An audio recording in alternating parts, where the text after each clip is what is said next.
웨스트민스터 대회율리 문답 181문입니다. 우리는 왜 그리스도의 이름으로 기도해야 합니까? 질문이고요. 답변은 이렇게 이야기합니다.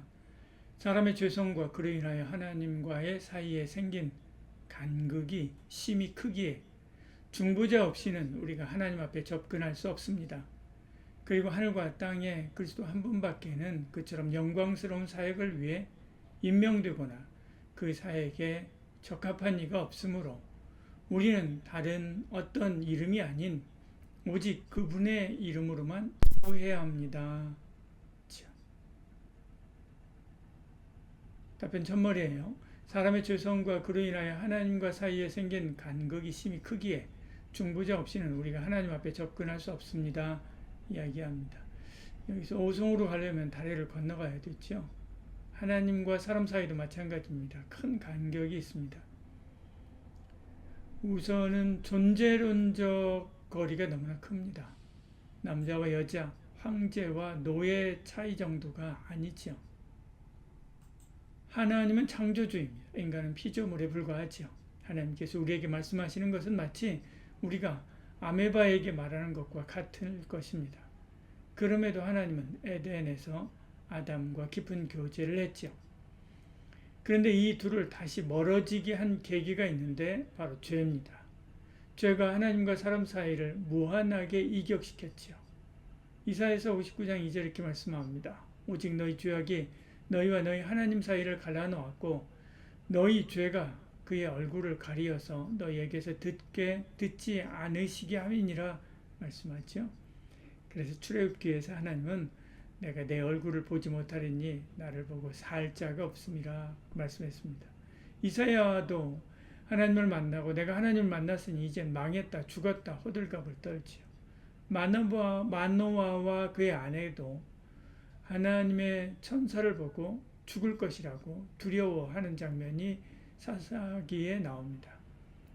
이 사람들은 다 경건한 사람들이죠. 그런데도 감히 하나님을 볼 수 없었습니다.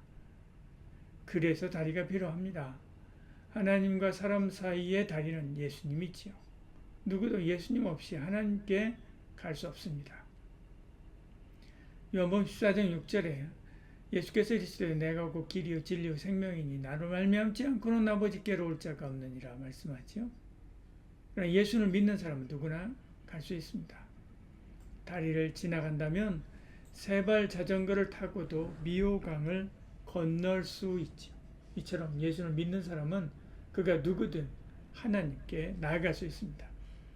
만일 중보자 없이 나간다면 하나님의 불꽃 같은 눈빛에도 불살라지고 말 것이지요. 답변 이어서요. 그리고 하늘과 땅에 그리스도 한 분밖에는 그처럼 영광스러운 사역을 위해 임명되거나 그 사역에 적합한 이가 없으므로 라고 이야기합니다.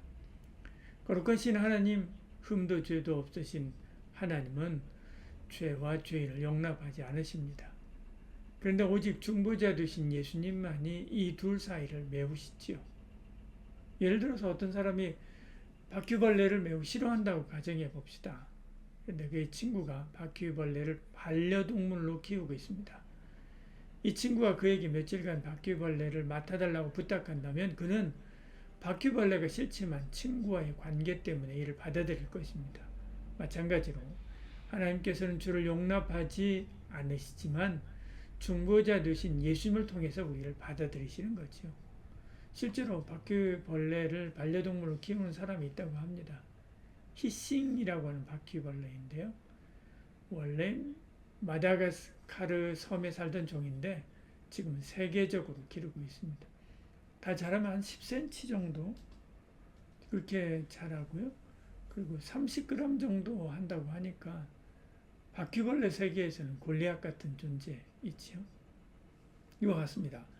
예수님은 우리의 중보자이십니다. 그러므로 예수님을 힘입어 하나님 앞에 나갈 수 있고 심지어 그 앞에서 살 수도 있는 거지요. 하나님은 한 분이시요 하나님과 사람 사이 중보자도 한 분이시니 그 사람이신 그리스도 예수라 말씀합니다. 중보자의 역할은 천사도 하나님도 모세도 노아도 할 수 없는 일이죠. 오직 예수님만 할 수 있습니다. 다윗, 바울, 모세 같은 사람들은 아무리 믿음이 좋고 신실하다고 해도 죄인이기에 자기 죄로 죽을 수밖에 없지요.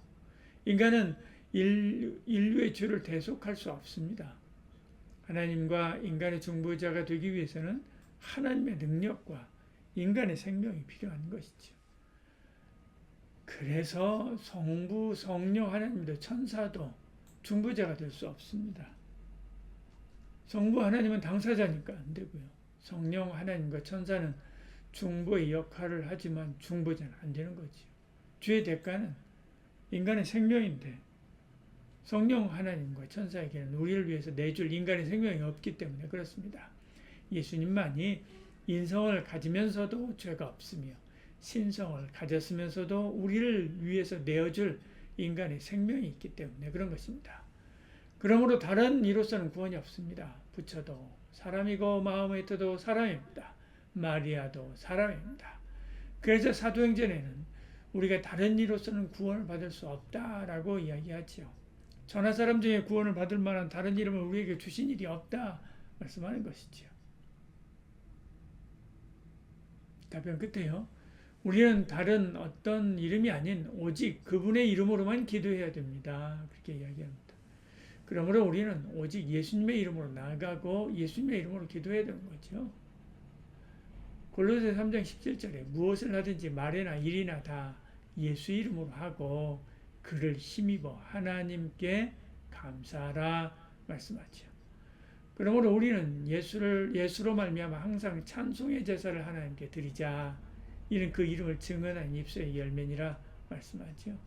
성모 마리아나 다른 어떤 성인의 이름으로 기도해서는 안 됩니다. 그들도 죄인이고 그들도 예수님의 이름 없이는 하나님 앞에 나가지 못하기 때문에 그렇지요. 그래서 오직 예수님입니다. 예수님은 내 이름으로 구하면 시행한다 약속하셨습니다. 요한복음 14장 14절에요. 내 이름으로 무엇이든지 내게 구하면 내가 행하리라 그렇게 말씀하셨죠. 예수님의 이름으로 기도할 때 그 권위를 통해서 우리 기도가 하나님께 상달되고 응답됨을 의미합니다. 천국에서는 다른 메이커의 기도는 취급하지 않습니다. 오직 예수님의 이름이 붙은 기도만 받는 거죠. 또한 예수님의 이름으로 기도한다라고 하는 것은 예수님께 대한 신앙 고백이면서 동시에 순종의 행위이기도 합니다. 다시 말해서 주님이 이렇게 기도하라라고 하는 명령에 순종하는 거죠. 우린 주님이 정하신 방법대로 살고 주님이 정하신 방법대로 예배하고 주님이 정하신 방법대로 기도하는 것입니다. 그것이 주님을 따르는 제자의 삶이지요. 기도하겠습니다. 주 예수의 이름으로 나아갑니다. 십자가 그늘 아래 우리를 품으사 죄악의 깊은 바다 건너게 하여 주시옵소서.